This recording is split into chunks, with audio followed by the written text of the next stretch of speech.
Hello and welcome दर्शक बंधु take ओडिशार एक फ्रेश न्यू मजेदार वीडियो को दर्शक बंधु आज आम कथा ग्राहक सेवा केन्द्र संबंध में दर्शक बंधु आपण मैंने कौ भाई भाव में गोटे ग्राहक केन्द्र खोलिकी मासक 30 ରୁ 40 हज़ार टंका रोजगार कर दर्शक बंधु से संबंध में आज भिडियोटी आपण उद्दिष्ट दर्शक बंधु तो भिडियो आपण मैंने सब डिटेल्स जापर दर्शक बंधु जे ग्राहक सेवा केन्द्र आपको को डॉक्यूमेंट दरकार पड़ुछि दर्शक बंधु।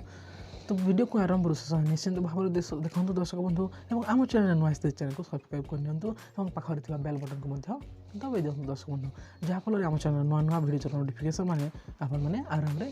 पाइपर दर्शक बंधु। तो चलते दर्शक बंधु वीडियो आगे बढ़ा दर्शक बंधु। तो दर्शक बंधु आपण मैंने भी टंका पैसा जमा करने कि उठाइवाई निकटस्थ ग्राहक सेवा केन्द्र को जाऊे दर्शक बंधु। तो से भली गोटे ग्राहक सेवा केन्द्र आप निजे कौ भाई भाव में खोली पारे से संबंध में आज भिडियोटी आपण बनाई दर्शक बंधु। तो सर्वप्रथम आपण मानक गोटे ग्राहक सेवा केन्द्र खोलने किसी डॉक्यूमेंट आवश्यकता पड़ी था जहाँकि आधार कार्ड पान कार्ड एवं IIBS सर्टिफिकेट कैरेक्टर सर्टिफिकेट यह सब डॉक्यूमेंट आपन को निहाती भाव में दरकार पड़ी था दर्शक बंधु और आप निश्चिंत भाव में +2 पास करथिबा दरकार दर्शक बंधु। जदि आपण मन पाखे गोटे कमेंट सर्विस सेंटर आईडी अच्छी CSC आईडी अच्छी ताहले आपण माने फ्री रे गोटे CSP खोली पार दर्शक बंधु।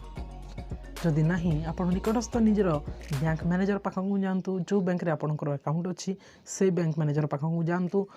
ताहा SBI होता कि बैंक ऑफ बड़ौदा होता कि एक्सिस बैंक होता कि HDFC बैंक होता दर्शक बंधु। तो बैंक मैनेजर को पाखक जातु और आपड़ कहतु सर मु IIBF पास करुँची मते CSP गोटे दरकार। तो से निश्चिंत भाव में आपको साहाय्य करेंगे दर्शक बंधु और प्रोसेसटा बतेबे जे आप बिजनेस करेस्पॉन्डेंट पाखक